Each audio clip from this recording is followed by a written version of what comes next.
आप देख रहे हैं हरियाणा न्यूज 24, जहां हर खबर मिले सच के साथ। नमस्कार, स्वागत आपका हरियाणा न्यूज 24 पे।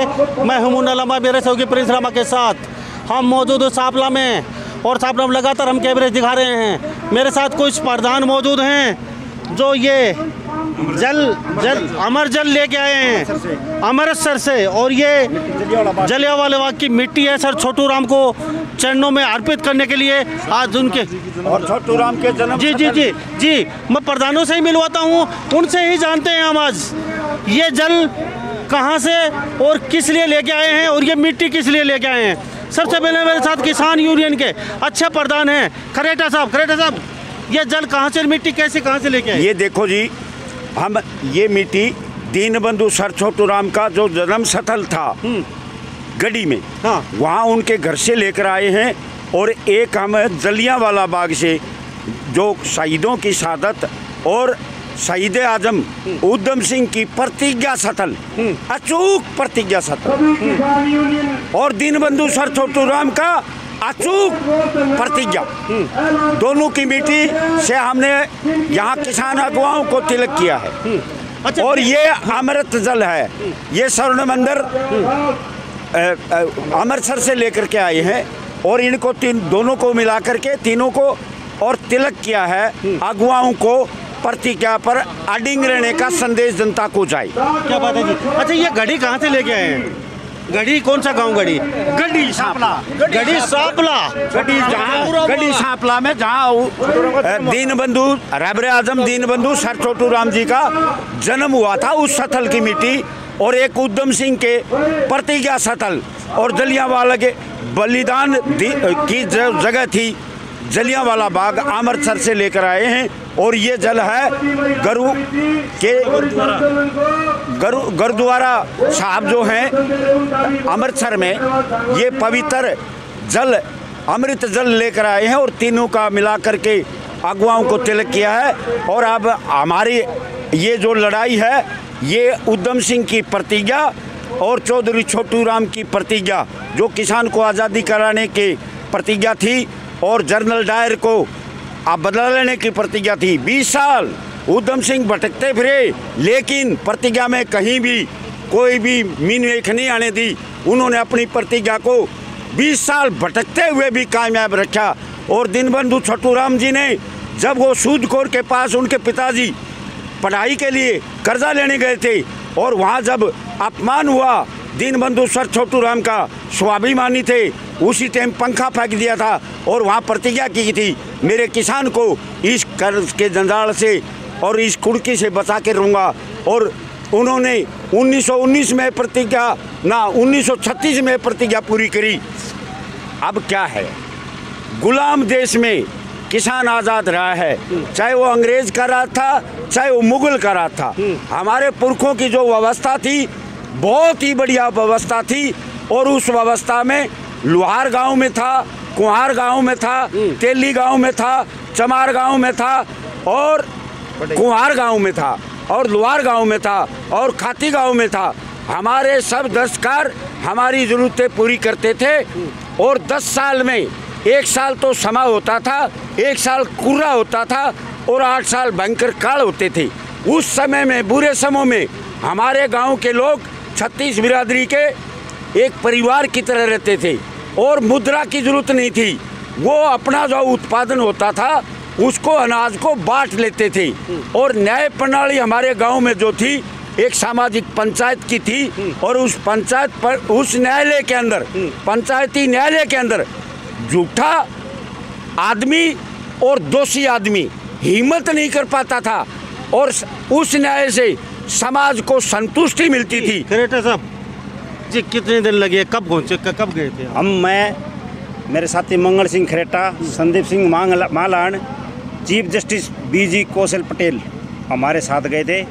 वह उसके साथी थे जो थे जस्टिस साहब, वो एक्सपायर हो गए, इसलिए वो न्यास के आज वो भी आने थे। हम 14 तारीख को गए थे, जैसे मंगल जी ने बताए। हम गुरुद्वारा साहिब से अमृत जल और जलियांवाला बाग की जो मिट्टी लेके आए हैं, वो क्रांतिकारी मिट्टी है। लोगों को पता लगे, आने वाली पीढ़ी को पता लगे उन्हें देश की आज़ादी के लिए क्या किया था। आज किसान स्वतंत्र भारत के अंदर भी गुलाम है, हम अंग्रेज़ों के ग़ुलाम रहे, मुग़लों के ग़ुलाम रहे, लेकिन किसान ग़ुलाम नहीं था। और कोई भी देश जब तक तरक्की करेगा, जब किसान खुशहाल है तो देश खुशहाल है। और आज किसान ग़ुलाम बना दिया, मानसिक तौर पर भी और आर्थिक तौर पर भी। वो ग़ुलामी अगर ऐसे ही रही तो हमारा देश, आने वाली पीढ़ी भी और नस्ल भी ख़त्म हो जाएंगी। और जो आज सेंटर में मिनिस्टर बैठे हैं, उनका न तो कृषि है और न ही उन्हें कृषि का ज्ञान है।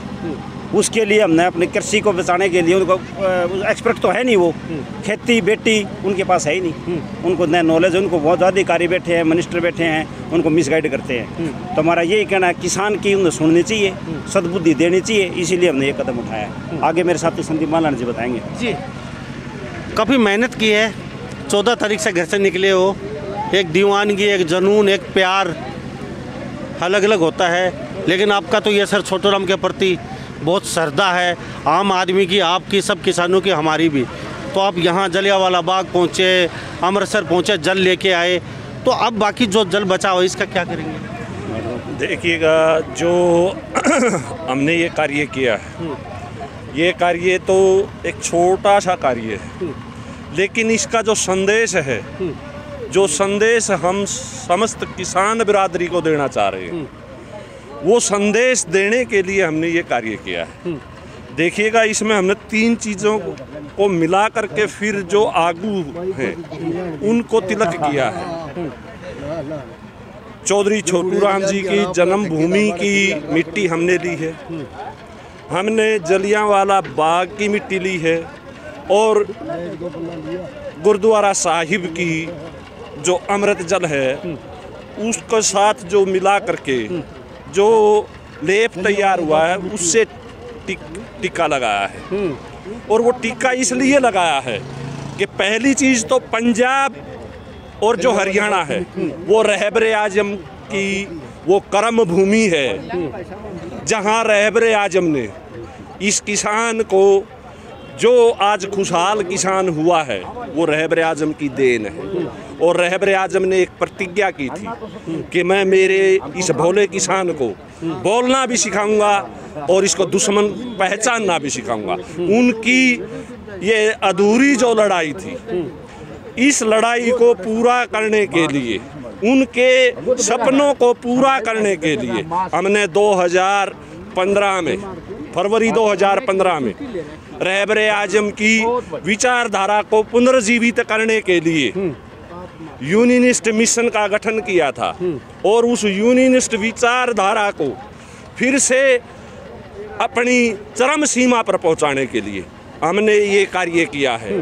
हम पूरी किसान बिरादरी को और अपने अगुवाओं से आज प्रतिज्ञा ली है, और वो प्रतिज्ञा वही है जो रहबरे आजम छोटूराम की प्रतिज्ञा थी कि हम अपने किसान कमेरे को इस व्यवस्था के चुंगल से निकालेंगे, चाहे साल कितने लग जाएं।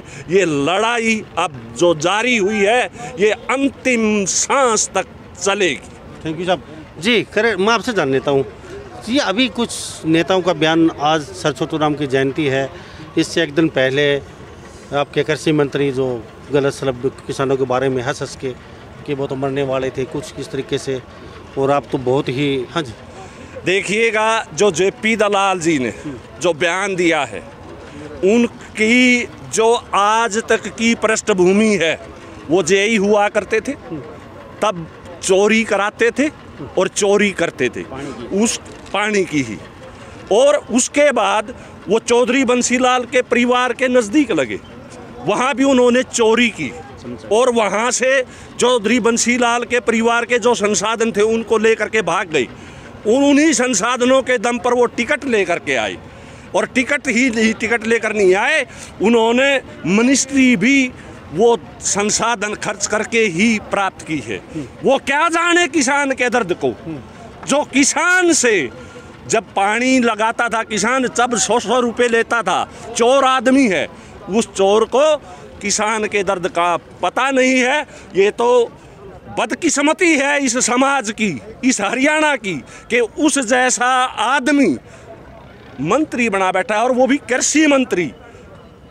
ये एक भयावह स्थिति है और इस भयावह स्थिति के खिलाफ ही किसान आंदोलन आज चल रहा है।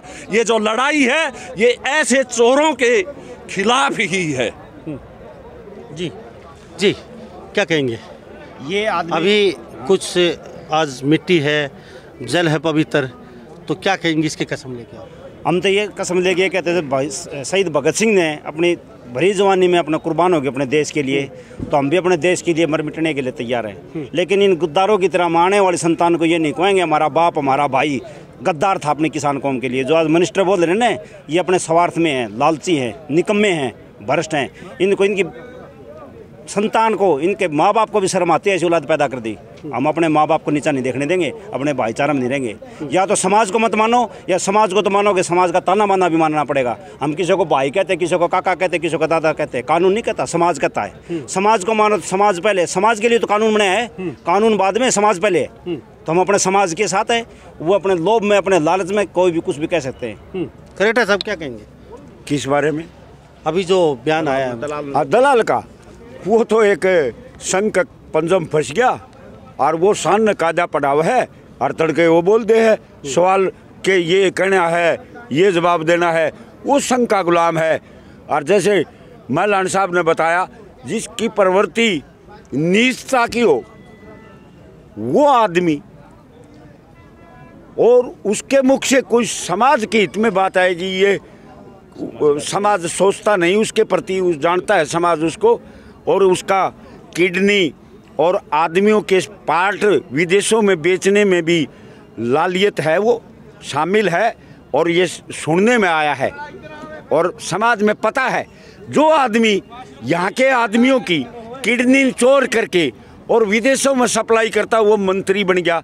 ये चोर ही तो है बीजेपी, ये संघ चोर ही तो है। अंग्रेजों की दलाली करता था और आज कहता है राष्ट्रवाद मैं हूँ, बरगलाता है, चलता है और झूठे नेम करता है। ये दिवाली के ऊपर वाराणसी के अंदर पवित्र गंगा का नेम उठाया था और ये कहा था किसान हितों में ये बिल है, जबकि उसको पता है कि किसान को निकालने के, खेत से बाहर निकालने के, कॉर्पोरेट को स्थापित करने के कानून है, और ये गोदाम भर करके जनता को भूखा मारने के कानून है, और ये जन अधिकार जनता के पास है वो छीनने के कानून है। और जो सरकारी बजट होता है वो सरकारी बजट सारा आम पब्लिक की बजाय कॉर्पोरेट को देने के फंड हैं, ये सब पता है इनको।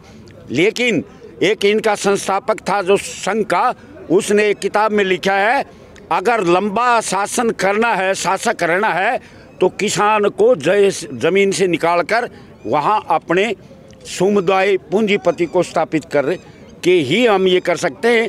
इनका लक्ष्य था कि इस ज़मीन से किसान को निकाला जाए।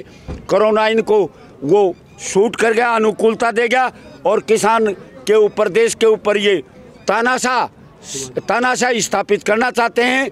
और देश का किसान और देश का हर वर्ग इस किसान देश के ओंकार के साथ अपनी दब्बू प्रवृत्ति खत्म करके आ गया है। देश के अंदर कोई भी बोलने वाला नहीं था जब किसान चला। सबसे बड़ी उपलब्धि किसान की यह है कि कोरोना के खौफ के जंजाल से इस किसान ने निकाल करके, और ये भ्रमित जो राजनीतिक षड्यंत्र था एक, उसको फाड़ करके फेंक दिया है। सबसे बड़ी उपलब्धि तो ये है। और दूसरी उपलब्धि जो इन्होंने गुलाम बनाने की जो कानून बनाए हैं, तीनों कानून खेती के लिए और जो बिजनेस है सारे देश के अंदर, छोटे हमारे गांव के लोग जो धंधा करते हैं उसमें ये एक चैन सिस्टम का ऑनलाइन और घर सप्लाई का जो बिजनेस ला रहे हैं, हमारे इन सब भाइयों का बिजनेस खोजने का षड्यंत्र है। हम सब भाइयों के लिए लड़ रहे हैं। ये अकेले किसान की लड़ाई नहीं है, ये देश की आज़ादी की लड़ाई है, ये जन आंदोलन है और ये रुकेगा नहीं। जिस अंग्रेज के राज में सूर्य नहीं छिपता था, जब अंग्रेजी देश ने ली कुर्बानियाँ दे करके वो आज़ादी प्राप्त की, हम इस आज़ादी को खूने नहीं देंगे। जी क्या कहेंगे? मैं ये कहना चाहता हूँ, हम 73 साल हो गया देश आज़ाद हुए। 73 साल का हर देश का आदमी का टैक्स के पैसे से जब हमने देश की तरक्की करी, रेल को बेच दिया, LIC को बेच दिया, हर एक चीज़ बेच रहा है। क्या इसका खुद का पैसा है? वो देश के साथ गद्दारी करने वाले को अगर हमको नुकसान करते हैं सरकारी संपत्ति, उसको सजा होती है, तो देश बेचने वाले को तो फांसी होनी चाहिए। ये जो भारत सरकार जो मोदी देश बेच रहा है उसको तो फांसी होनी चाहिए। अगर हमको नुकसान करते हमारे से भरपाई ली जाती है, बरकरार ले हमारे कोई हो, तो ये कोई प्रजातंत्र के अंदर प्रजा है, तंत्र नहीं है कहीं भी जी। एक और कहना चाहूँगा मैं, ये सरकार की बेबसी बताता हूँ। मोदी रोजाना भयभीत है और पजामा मुत्ता है। शुरू वाला दिन पजामा मुत्या शीशगंज गुरुद्वारे में गया उस दिन, और फिर इसने मुत्या पजामे में खड़ा राज्यसभा में तो कुछ बयान देता है कि ये परजीवी है, ये परजीवी हैं, ये आंदोलनजीवी हैं, ये उग्रवादी हैं, ये खालिस्तानी हैं, अपमान कर दिया। और टीवी के अंदर एक दिन मोदी जी राष्ट्रीय झंडों से पसीना पूछते हुए जनता ने देखा। अपमान मोदी ने किया है। अगर राष्ट्रीय झंडे का अपमान किया है तो वो मोदी खुद हैं, और मोदी को रिजाइन नहीं देना चाहिए। और दूसरी बात, हमारे अगुवाओं पर एफआईआर दर्ज है और उनसे ये वार्ता कर रहे हैं। क्या कारण है? सरकार के दायरे में तो ये अपराधी हैं, अपराधियों से सरकार वार्ता क्यों कर रही है? इसका मतलब सरकार किसान आंदोलन से भयभीत है और रोजाना मोदी के पजामे में पेशाब निकलता है, और किसान नहीं, देश का जो पब्लिक है वो सारी देखती है। इस पिक्चर को लोग समझ गए हैं। लेकिन ये जो सुप्रीम कोर्ट की आर्डर लेकर के और किसान आंदोलन को कुचलने का जो मनसा पड़े हुए है, सुप्रीम कोर्ट को फाइल मोदी ने किया है। संघीय संस्थाएं जो हैं सारी मोदी ने फाइल की हैं। देश में सबसे बड़ा अपराधी है तो मोदी है, और इसका नमूना हमें मिलता है। 2 साल पहले सुप्रीम कोर्ट के 4 जजों ने प्रेस कॉन्फ्रेंस के अंदर कहा था, इस देश की सभी संवैधानिक व्यवस्थाएं भंग हो गई हैं, कब्जा कर लिया गया है, तानाशाही स्थापित की जा रही है, और इस देश में सब कुछ ठीक नहीं है, और हम देश को प्रेस कॉन्फ्रेंस के द्वारा अवगत कराना चाहते हैं। उसी दिन देश चेत कर गया था। दूसरा विषय जब सबूत आया कि ये उद्योगपतियों की मीटिंग में जी। प्रधानमंत्री की मौजूदगी में जी राहुल बजाज से पूछा कि आप भी सुझाव दो इंडस्ट्रीज के बारे में जी। सब ने देखा है वो। सुनो एक शब्द राहुल बजाज ने क्या कहा एक छोटे से शब्द में, कि बोलने से डर लगता है। इस देश में सब बोलने से डर गए थे। इस किसान की ललकार के साथ सबका भय खत्म होकर के मोदी के अंदर बढ़ गया। मोदी रोजाना पजामा भेरा है।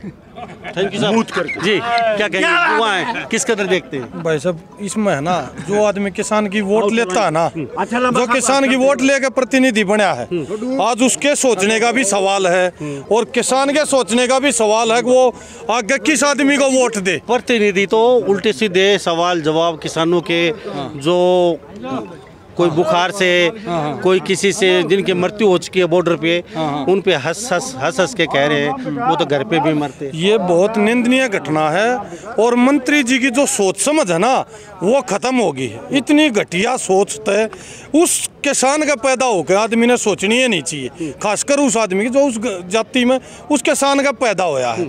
तो जब भी दलाल तय मंत्री की, मैं दिमागी तौर पर अस्वस्थ आदमी मानता हूँ उसको, बेशक मंत्री बन गया लेकिन अस्वस्थ है, या फिर वो किसी का बिल्ला है या पिल्ला है, तो इतना बड़ा पिल्ला भी नहीं होना चाहिए। किसान जात में पैदा होगा, किसान के बारे में सोचने का और बढ़िया बोलने का उसका हक है, घटिया बोलने का हक नहीं है। तो उसमें उनके शब्दों की हम कड़ी निंदा करते हैं। शहादत पे तो बिल्कुल नहीं, शहादत पे किसी भी चीज पे नहीं बोलना चाहिए।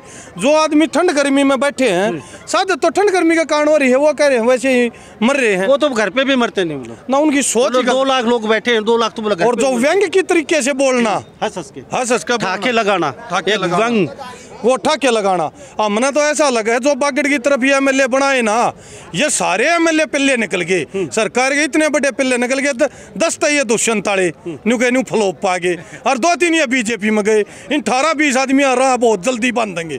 अब इन या तो इस्तीफा देना पड़ेगा, या किसान इनके तो प्रति सोचेंगे, पंचायत करेंगे, किसान के घर में इनकी एंट्री नहीं होने देंगे। ये फैसला अब किसान लेने जा रहा है कापो में। कल से कापो पंचायत शुरू हो जाएगी, किसान के घर में नहीं बढ़ेंगे। किसान की वोट लेकर तो ठग गए ना, उनको किसान के घर में वोट लेने का अधिकार खत्म हो गया भाई साहब। धन्यवाद जी।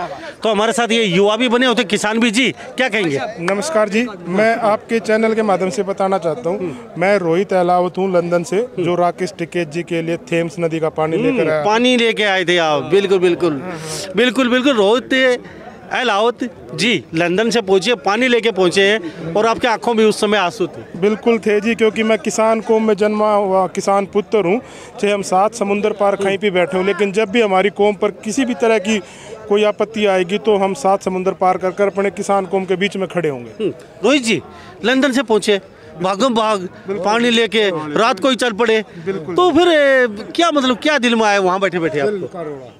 देखो, मैं कोई वहाँ जन्मा नहीं हूँ, मैं यहीं सर छोटू राम की जन्मभूमि के आसपास के गांव से पला पड़ा हूँ। करोड़ों रुपए का कारोबार छोड़ के। बिल्कुल जी। देखो, इतनी हिम्मत दिखाना किसी की बस की बात नहीं। ये किसान पुत्रों के बस की बात है, पूंजीपतियों के बेटे के बस की बात नहीं है। मैं किसान पुत्र हूँ, इसलिए मैंने ये मेरे अंदर जज्बा था, मैंने ठाना कि मैं जाऊँगा। क्योंकि जब तक हमारे युवा क्या करते हैं, वो खेती को छोड़कर कंप्यूटर कॉरपोरेट वर्ल्ड में जाना चाहते हैं। क्यों जाना चाहते हैं? उसका कारण ये है कि सरकार किसान पुत्र और किसान को कमज़ोर बनाना चाहती है। लेकिन अगर हम पढ़ लिखने के बाद अपनी ज़मीन, हल खल सबको छोड़ देंगे तो हमारे किसान कौम का भला और उनकी बातों को आगे कौन लेके जाएगा? बिल्कुल जी। जी अब यहीं पे टिके हुए हैं जी। मैं आपको बताना चाहता हूँ, जब से मैं आया हूँ, मैं Ghazipur, Sindhu border, Tikri border, Dalal 84 Khap panchayat, Rohad toll plaza, Dighal toll plaza, आज हमारी सर छोटू राम धर्म सतली गड्डी सापला में, तो मैं एक भी दिन मैं घर पे नहीं बैठा हूँ। जब से भी मैं आया हूँ मैं हर जगह जाने की कोशिश कर रहा हूँ, क्योंकि अब ये धरना स्थल नहीं है, तीर्थ स्थल हो चुके हैं, और मैं अपने बेटे को भी साथ लेकर जाने की कोशिश करता हूँ। क्या बात है जी। तो अच्छा, मैं ये एक बात जानना हूँ, अब जैसे आपका आंदोलन खत्म हो जाता है, सरकार मांगे मान लेती है, उसके बाद क्या सोचता है? देखिए, ये आंदोलन ये सिर्फ 3 काले कानूनों को लेकर नहीं है। जो पिछले 70 साल से किसान का शोषण हो रहा है ना, उसके खिलाफ ये आंदोलन है। 3 काले कानून तो सिर्फ आप बोलूँ वो तो एडिशनल पॉइंट है, और अत्याचार बढ़ाने के पॉइंट है। अब मैं आपको आपके चैनल के माध्यम से 2-3 उदाहरण देना चाहता हूँ। अभी कुछ लोग कह रहे हैं कि APMC चालू रहेगी, जो APMC हमारे सर छोटू राम जी की देन है, चालू रहेगी। वो बिल्कुल ऐसे ही चालू रहेगी जब से हमारे यहाँ प्राइवेट स्कूल और प्राइवेट हॉस्पिटल आए थे। तो जब ये बोला गया था कि प्राइवेट स्कूल भी चलते रहेंगे और पब्लिक स्कूल भी चलते रहेंगे, जनवरी 2020 में स्वयं हरियाणा के मनोहर लाल खट्टर मुख्यमंत्री साहब ने कुछ सरकारी स्कूलों को बंद करने की घोषणा की थी, क्योंकि कह रहे थे कि वहाँ पर बच्चे नहीं आ रहे हैं। तो ये जीता जाता उदाहरण आपके सामने है। ऐसा ही उदाहरण है मेडिकल। अब आप लोकल रोहतक और चंडीगढ़ 2 PGI हमारे बहुत बड़े हॉस्पिटल हैं, लेकिन उसके बावजूद जितने प्राइवेट हॉस्पिटल रोहतक में है, इतने हरियाणा के किसी और क्षेत्र में नहीं है। यही किसानों के साथ होने वाला। यही किसानों के साथ होने वाला। अच्छा चलो, आप तो यहाँ लंदन में आ चुके हैं, हमारे यहाँ लोग लंदन में भाग रहे हैं किसानों के बेटे, तो उनके लिए क्या आप यहीं रह के कुछ सोचेंगे या फिर क्या आगे की क्या प्लान है? देखिए, मैं ये कहता हूँ, पढ़ना लिखना बहुत ज़रूरी है, और जब तक हम पढ़ेंगे नहीं, लिखेंगे नहीं, तो हम अपनी किसान कौम की भलाई नहीं कर सकते। अब ये अगर काले कानून, अगर हमारे बच्चे, हमारे बड़े भाई अगर ना पढ़े होते तो सरकार हमें बैला फुसला कर उनको सौंपने का काम करती। लेकिन अब किसान पुत्रों ने पढ़ा, उनकी छानबीन की, उनके डिटेल में लोगों को अवेयर किया। तो मैं सबसे पहले तो ये कहता हूँ, अपना देश अपना ही होता है, लेकिन अपनी देश की मिट्टी की जो खुशबू होती है वो विदेश में नहीं रह सकती। आप पैसा कमा सकते हो, आराम की ज़िंदगी जी सकते हो, लेकिन सो नहीं सकते हो, क्योंकि सोने के लिए आपको अपनापन चाहिए होता है। बिल्कुल। थैंक यू साहब हमारे साथ बातचीत के लिए। तो ये अहलावत जी थे, इंग्लैंड से, लंदन से आए हैं, और टिकैत को पानी पिलाया इन्होंने, और वहाँ सब कुछ छोड़ के यहाँ बैठे हुए। जी क्या कहेंगे? शॉर्ट कर। मैं ये कह रहा हूँ जी, मोदी ये आपने दिखा था मीडिया वाला ने कि जब ये प्रस्ताव कांग्रेस ले आई थी तो खुद इसने मोदी जी ने, जो मुख्यमंत्री था, इन्होंने मना कर दिया था, ये भी कानून गलत है, हम इसको लागू नहीं करेंगे। अब क्यों कर रहे हैं ये जी, ये बताओ आप मीडिया वाले। वाली बात है, ठीक है जी, बिल्कुल वाजिब बात है, ये भी एक बहुत बड़ी बात है, कब लागू क्यों कर रहे हैं। तो सभी इन बातों के साथ मैं मुन्ना लंबा, मेरे सहयोगी प्रिंस रामा के साथ हरियाणा न्यूज़ 24। नमस्कार, जय। आप देख रहे हैं हरियाणा न्यूज़ 24, जहां हर खबर मिले सच के साथ।